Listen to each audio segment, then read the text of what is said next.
Say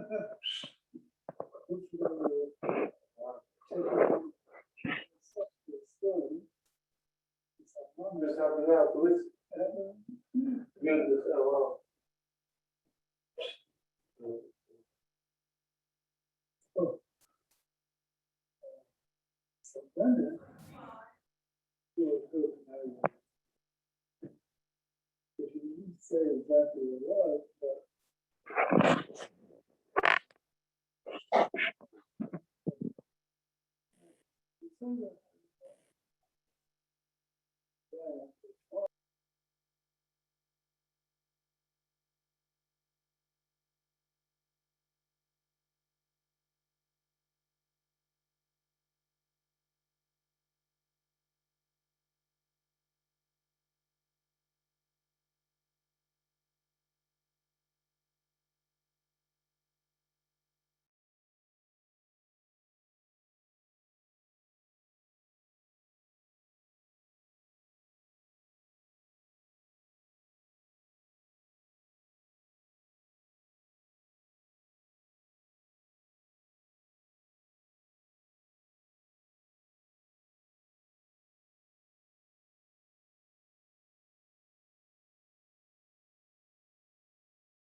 Good evening, everyone.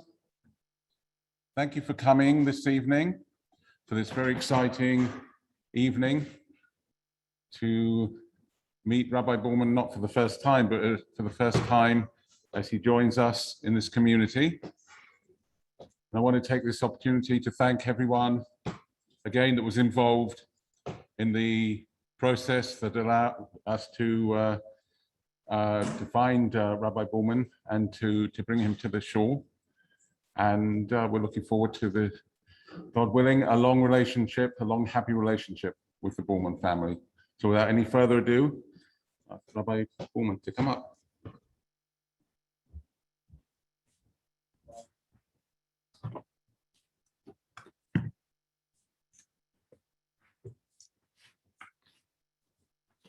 Thank you so much.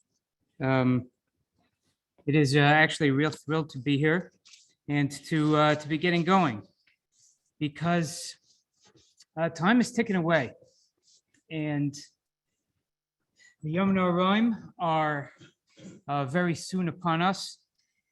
The Rosh Hashana is literally right around the corner, and it is certainly in the moment the most important day that we'll be facing, because the stakes are so high.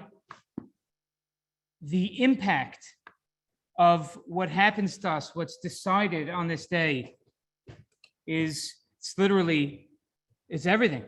It's life, it's death, it's parnasa, success, our children's lives. So the consequences are, there's really nothing that matches it. And everything comes to a head on Rosh Hashanah. And so one would imagine that all of our tefillos and all of our focus on the day of Rosh Hashanah would be all about the tremendous din, the tremendous judgment that we all have to face coming in front of Hashem, having our deeds looked over and judged.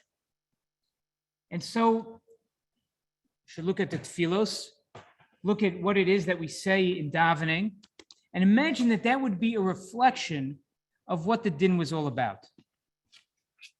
However, if you take out a machzor, and I want to tell you something, is that one of the biggest challenges about preparing the shiur was finding a machzor, because I don't know where my machzorim are, and I don't know what my father-in-law's machzorim say, but it ain't the same thing that we say.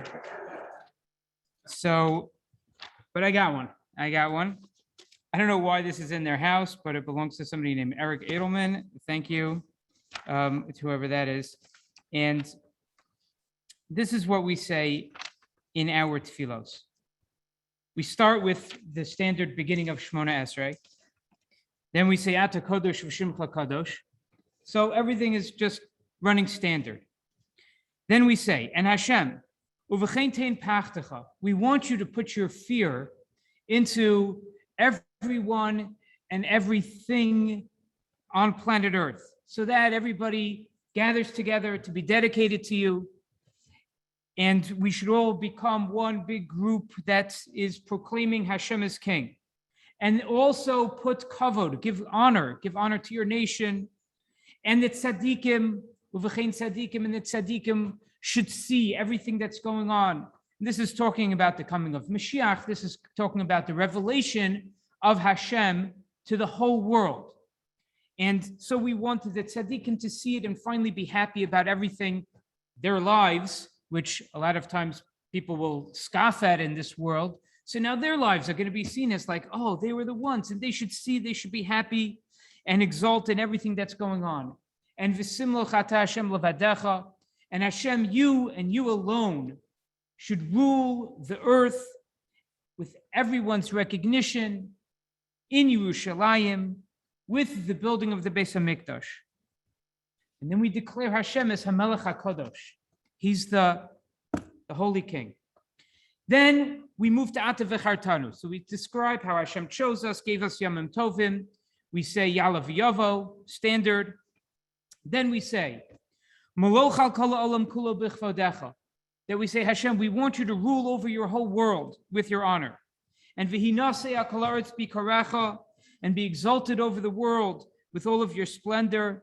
V'Hofar B'Adar Gonuzecha Kol Yoshvei Sevel Artzecha. We want Hashem, the knowledge of him, to just be over everyone in the world. And everything that's made and created by Hashem should recognize Hashem as his maker and its creator. And everyone should know that Hashem, and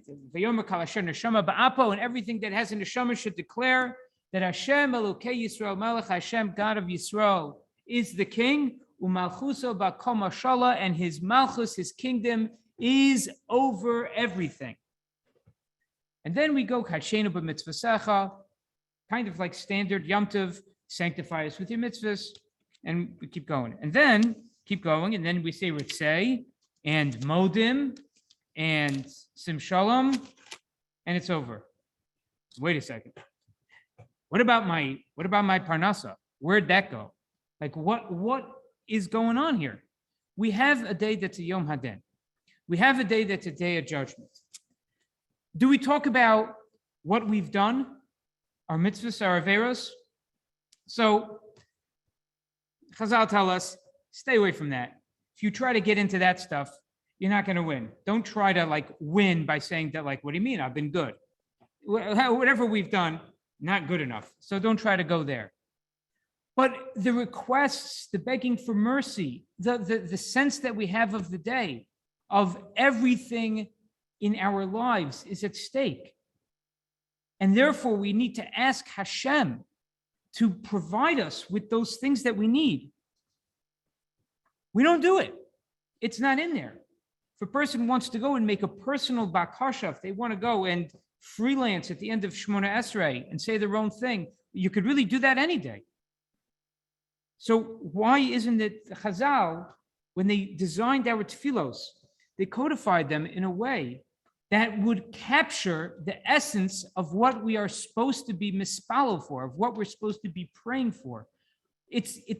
Chazal tell us what our hearts should be feeling, what our minds should be thinking. Tefillah works outside in, that we read it, and then that's teaching us how we're supposed to be thinking and feeling. And it seems like they left, like Ikar Chasim and Sefer, the main thing that we need. It's missing. It's not there. What's going on? The Vilna Gaon deals with this question. The Gra, in his Siddur, in his introduction to the Tefillos of Rosh Hashana, he asks this question. He says, what's going on? Shouldn't we be calling out for Banai Chaye Mizoni? Shouldn't we be calling out for children, everything about our children, for life, for Parnasa? These are the basic staples of what makes a person feel successful and happy in their lives. Why isn't it there? What's going on? And he quotes a Zohar. The Zohar says as follows. Just imagine someone you love is going through something very, very difficult. Someone you love is struggling with something. And you also have kind of a problem. So if somebody's wife is in labor, and you go to the hospital, and you say, like, listen, it's 2:00 in the morning. I'm going to be no good tomorrow. You think you can hang on until the morning, till I get up in the morning? The husband says that's a bad move, number one. Number two is that it's, hopefully no one thinks of saying that, because when someone else is going through something, when someone else is struggling, if somebody has to take their kid to the emergency room in the middle of the night, you don't think about what time it is. You don't think about what you're missing at work. You don't think, those aren't things that go through your mind. You put your problems to the side because someone you love is going through, is struggling with something that totally, it takes you over. There's nothing else other than focusing on that and making sure that that problem becomes dealt with, that problem is solved. Says the Zohar, it comes a Yom Hadin. It comes a time where, in our like little selfish-ish ways of thinking, we think about it as, comes a time when my life, my parnasa, my children are all going to be dealt with. That's not what's going on. What's going on is Hashem is looking at the world, the universe, and he's taking an accounting of it. How is it going? Are things progressing in the way Hashem designed them to progress? Now, there's a point to this whole world that goes beyond my life, my parnasa, my children. There's a point to this world, which is that Hashem created a whole world, a lot of people, so that people would be able to, although being challenged, that they would be able to recognize him, dedicate themselves to him, see him hidden in this world, but see and sense HaKadosh Baruch Hu, and dedicate themselves to him. That's what this world is for. So here we are, almost 6,000 years into the world. And how's it going? How's that doing? Are more people recognizing Hashem? Is Hashem's presence, is the Shekhinah something that is felt by the masses in this world? Is the recognition of Hashem's hand in events in this world something that is just obvious? Do you turn on the news and hear the newscaster say, well, here's what Hashem did today? That's not what's going on. Hashem's presence is, we don't even have a Beis HaMikdash. It's barely felt. It's barely palpable. And yes, we, Baruch Hashem, we are the few that can say that we have a sense of it. We're also not perfect. Let's not go too far. We're also not perfect, but at least we got something. But compared to the billions of people that exist in the world, how's the real purpose of this world going? So if you think about it in the following perspective, as far as Hashem's purpose for this world, how do we think he, Kaviyachal, is feeling about it? You think you have problems? You think that things aren't going the way you planned or you would like them? Think about what Hashem created a universe. There's a purpose for this universe. And it's not happening. So what are we going to do? Are we going to go and stand there in front of Hashem and say, oh, I need a little more parnasa, and I'd like to live a little bit longer, and I'd like this kid to be able to get into this school or that school and to be successful in this way or that way or the other way? Or are we going to stand there and say, you know what, Hashem? I'm so upset that what you want, need for this universe is not happening, that I'm going to take all of my problems and I'm going to put them to the side. I'm going to ignore them. I'm not going to notice them. I'm not going to speak of them. And all I'm going to do is talk about all I want is that the whole world allow you to rule over them. That your fear, the fear of Hashem, is going to be in everyone, in everything in this world. I'm going to put all of my problems aside, and I'm only going to think about your problems, Hashem. Why? Because when someone loves someone else, when someone really cares, when they're really bound up with someone else, that's what they do. They look at their own problems and how minute they are and are able to ignore them. And they focus on what's really happening, what's really important, what's really troubling in our world. So therefore, when Chazal design our tefillos, they don't design them to have one tefillah for Hashem, give me parnasa, and then another tefillah for Hashem, give me success for my children. Hashem, give me this, Hashem, give me that. That's not what our tefillos are about. We don't talk about ourselves. We only talk about Him. That's what Chazal wanted us to do. Says the Vilna Gaon. And when we do that, an amazing thing happens. Because when Hashem sees, look at these people. I know that they're bothered by their own personal problems, but somehow they're able to ignore themselves and tune in to me. When Hashem sees that, Hashem sees the sense of the relationship that we have with Him, the love that we must feel for Him if we're doing that. And the makatreg and the prosecutor shuts his briefcase, hits the road, no more prosecution of the Jewish people, because this is different. We're showing HaKadosh Baruch Hu how much we love Him. And that's a game changer. And the Vilna Gaon concludes with a line, very fascinating. He says, this is the essence of Ani L'Dodi V'Dodi Li, the 40 days from beginning of Chodesh Elul through Yom Kippur, those 40 days of I am to my beloved and He is to me, this is what they're all about. I am to my beloved. All I care about is Him. And then if we do that, Dodi Li. Then HaKadosh Baruch Hu says, oh, that's what it's all about. Forget about this judgment stuff. Then, of course, Hashem's going to give us the things that we need in order for our lives to go right, in order for our missions to be accomplished. That, the Vilna Gaon says, is the key to getting proper or what we want in judgment on Rosh Hashanah.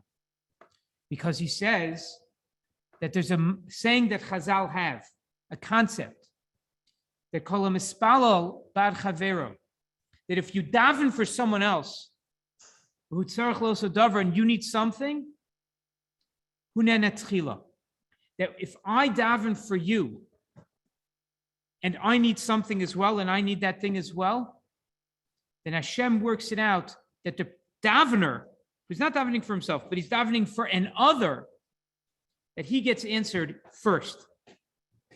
And that's anila dodi v'dodi li. So we're davening for Hashem. Hashem is going to make sure that things work out for us. That is how the Vilna Gaon describes for us the content, the concept of our Tefillos, that we put ourselves aside and we focus on Him. We don't focus on ourselves. And this really, in essence, is the concept, a very powerful concept of tefillah in general, that we don't focus on ourselves. People are naturally selfish. We think of ourselves, we love ourselves, we are invested in ourselves. That's who we are, that's what we are.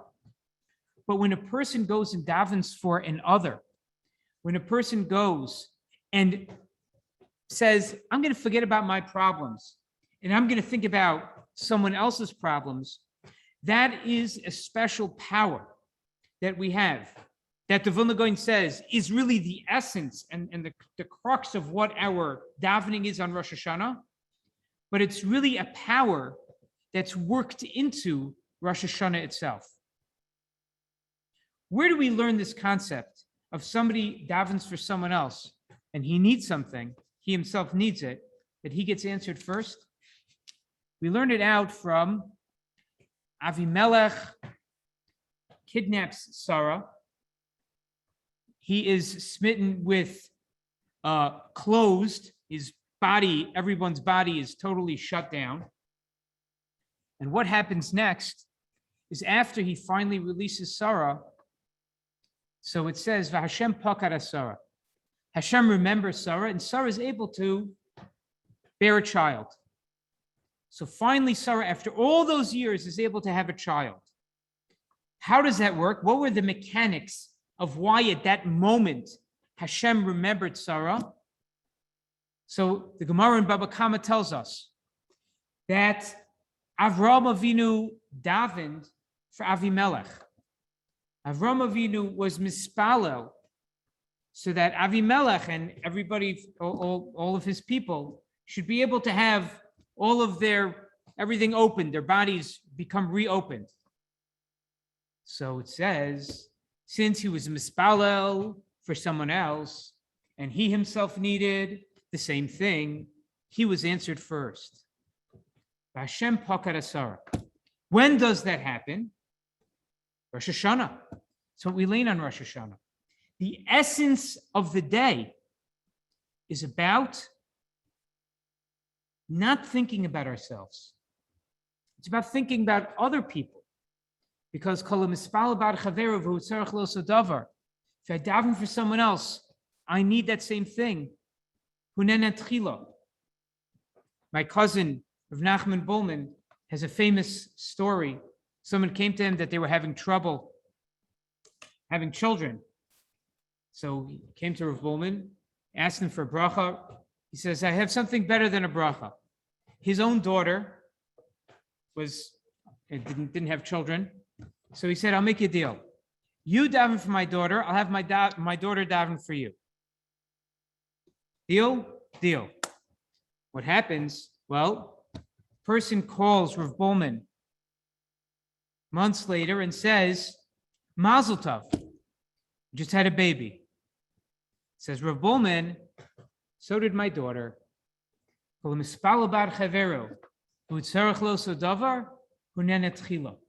That if you need something, and it's not supposed to be used in a cynical way of like, hey, I need something, so let's see who else needs that. Oh, you. No, it has to be that this is a heartfelt thing, that a person needs something and someone else needs it, and you daven for that other person, that a person, HaKadosh Baruch Hu, sees that and answers that. Rav Hutner, Pachad Yitzchak, explains the mechanics of why this works. He says, why is it that this works? Why does this work? What's the power of this? So he says that there's a scene in the Megillah, there's a line in the Megillah that just seems so strange. You have the Jewish people. Everybody's like, we're done. Jewish people are done. Mordechai says to Esther, okay, it's showtime. Now you got to go. It's time to go to Achashverosh. I know you're scared. He hasn't called you in all this time, but you got to go. There's no other choice. And he says, "The al tidami benafshech lihimolek beis hamelech mikol haYehudim." He says, like, don't think that you're going to be able to escape as opposed to everybody else. Now, wait a second. Mordechai is talking to Esther. Esther, we know, big tzaddikas. And Mordechai says to her, listen, don't think that you're going to be able to get out of this. You're stuck in this just like the rest of us. Did he really think that Esther thought that way? Did he think for a second that Esther thought, you know what? That's your problem, guys. I don't know. I'm good. I mean, I'm bad because I'm stuck here, but I'm good because no one knows I'm Jewish. So Mordechai had to tell her, don't think that you're going to get away because you're in the palace of the king. What is Mordechai trying to tell her? Explains Rav Hutner. He says, this is how the power of Kol HaMispalo Bar Chavero works. This is the mechanics of it.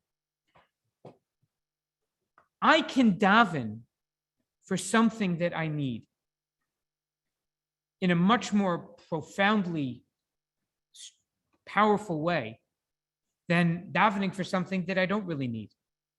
If a person has a need and a want, so to daven for the need, to daven for the thing that they need, that's something that will come from the heart. If it's just something that's nice, that would be a nice thing to have, so how much of themselves is a person going to put into such a tefillah? How much of you is going to be in that tefillah? You don't really need it. When a person davens for someone else, I hear of someone else who has a certain problem. If I can't relate to that problem, my tefillah, I'm going to feel bad for the person, but my tefillah, the depth of that tefillah, the heartfeltness of that tefillah, it's going to be a little bit off. It's not going to be the same thing as if I really need it. So this is what Rav Hutner explains. If you really need something, you need something specific. So that means that your tefillah about that subject is going to be heartfelt. The person who, whatever the tzara may be, the person who's struggling with parnasa, the person who's struggling with children, whatever the struggle is, it's the person who's who understands and feels what that struggle is all about. The person who's outside, they can see it from the outside, but the person who's in it, they get it. When a person is in the struggle, when they're feeling it, and they take that tefillah, and they take that sense, and they take that feeling that of desperation, and they use that for someone else, that chesed, that ability of a person to say, I'm forgetting about myself and the depth of pain that I feel about this subject, and I'm just going to focus and think about someone else's pain in this subject. When a person does that, that, says Rav Hutner, that's what breaks Shemayim. That's what allows all of this shefa bracha, all of this outpouring of blessing to come down to our world and to answer the person who davened and to answer the person who was davened about.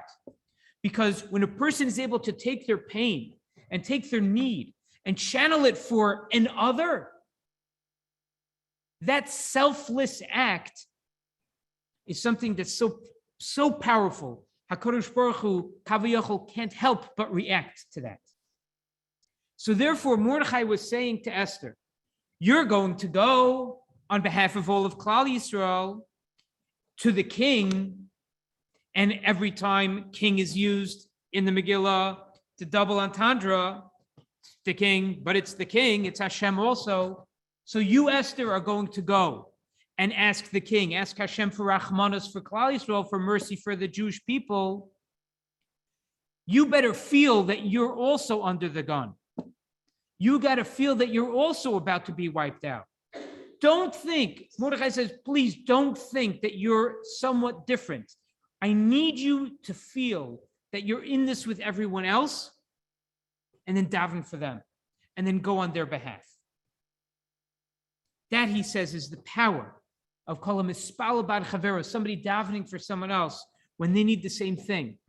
That's what allows HaKadosh Baruch Hu, that's what creates the schus, that's what creates the merit, that Hashem goes and answers that person first. I'll tell you a story of one that I am directly familiar with. Is that there was someone who had a relative who was struggling with not being able to have children, infertility, and one of their close relatives knew that this sibling was struggling and felt that they wanted to do something about it. So they went, and it was Parshas Vayera, the Parsha of Hashem Pakad Sarah, the time when Hashem remembered Sarah, and they arranged 40 women to go and be mafresh challah as a schus for this young woman to be able to have children. So they did it. The 40 people got together. They were mafresh challah. That Rosh Hashana, the woman who arranged the challah, the hafrashas challah, had a baby.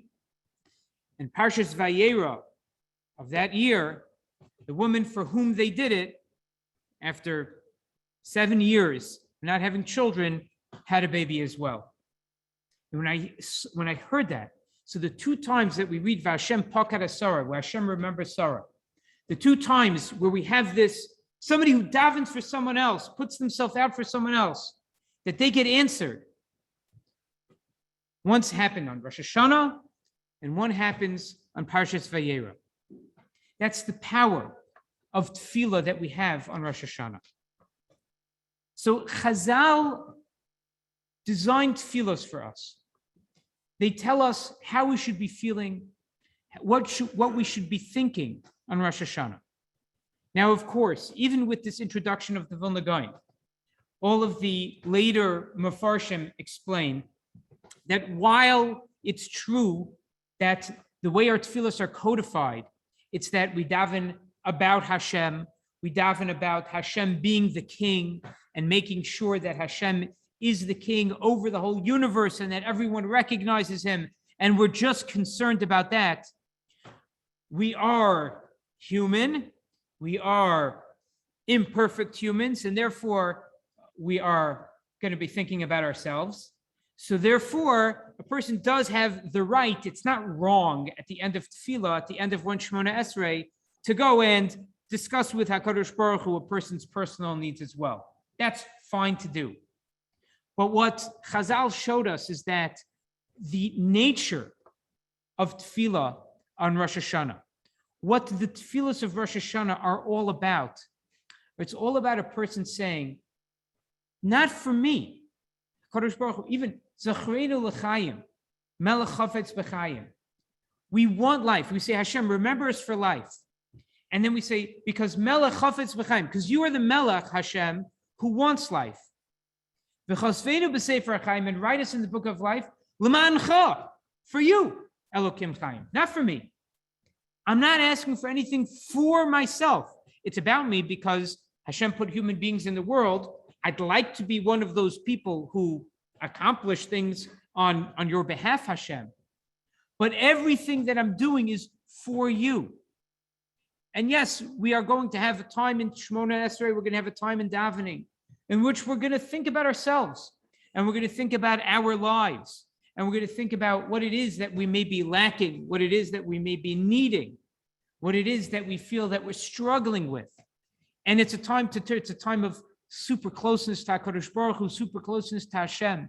And it's a time for us to turn to him and say, Hashem, help us with this. I'm struggling with this. I need this. I think I need this. I think this is what's going to take me to the next step. All of these things are things for us to think about and for us. But there's another thing.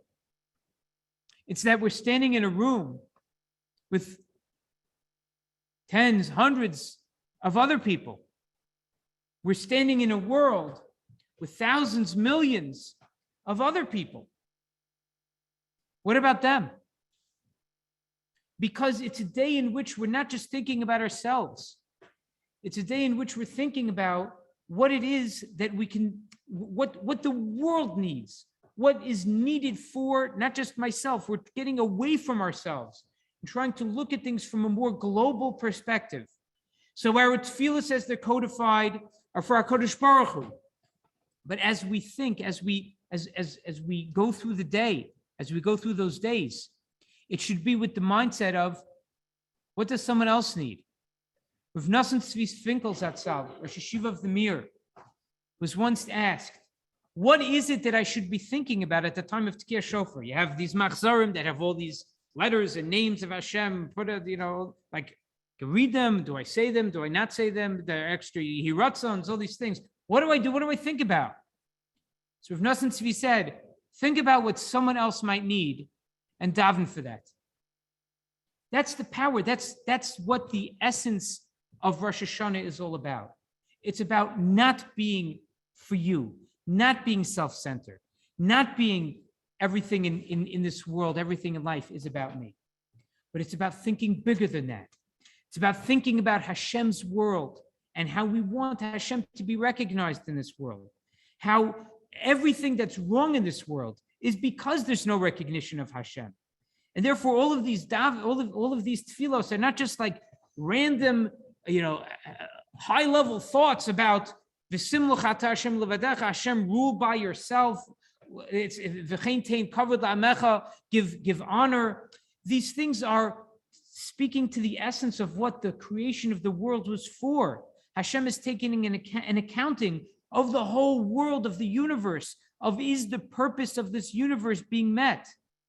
Our cheshbon nefesh, our internal thoughts should be about, what's my role in all this?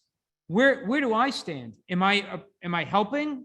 Am I not helping? Am I making sure that mission gets done? Am I not making sure that mission gets done? And we should always keep in mind that there is a power that we have on Rosh Hashanah, that from the very beginning of our peoplehood, the conception of Yitzchak, the birth of Yitzchak, all came from the power of Kol Mispal Bar Chavero, of davening for someone else. That's what it all started on Rosh Hashanah with Avram Avinu. And think about this. Avram Avinu davening for the guy who kidnapped his wife, who was such a lowlife. I mean, he davened for him in a way that he used his whole heart. I really want this so badly for you, Avimelech. Like, what is that? How, can't even fathom what a tefillah like that is about. And that triggered this whole essence of what this Yom Tov is about. So as we enter Rosh Hashanah, and we're really getting there within the week, as we go into Rosh Hashanah, it should be using these last few days to think about, okay, so Hashem is a world, Hashem is a purpose for it. So number one, am I helping? Am I adding? Am I detracting chas v'shalom from what Hashem's purpose is?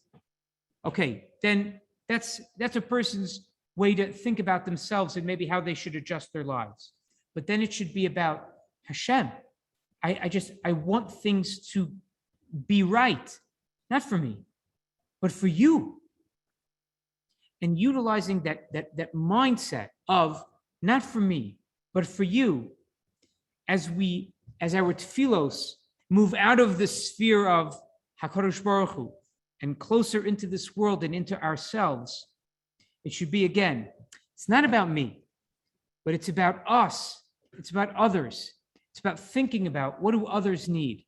And if you have the same type of need, not cynically going and saying, oh, I'm going to daven for that, so therefore I can cash in. But it's, I'm going to take my understanding of that pain that the other is feeling, and I'm going to utilize that. I'm going to use that in order to bring out the power of my feelings, the power of my tefillah on behalf of another, with the hope that Kadosh Baruch Hu will listen to that tefillah. We should be zocha, we should merit that as we enter these Yimei Hadin, that as we enter Rosh Hashana, Tshuva, Yom Kippur, it should be with the type of mindset in which we're thinking globally, we're thinking in a universal sense, not about ourselves, but about others and about HaKadosh Baruch Hu. And we should be zoche to see, we should merit seeing that through our tefillos, through our utilization of our koach tefillah, of our power of tefillah, of our ability, the gift that Hashem has given us to express ourselves to Him, that we should merit being able to see that those tefillos, that the outpouring of our hearts that we offer to Him are answered for HaKadosh Baruch Hu, for others, and for ourselves, and see the ultimate tikkun, the ultimate fix of everything with the Bias Kol Tzedek B'meir of Yameinu.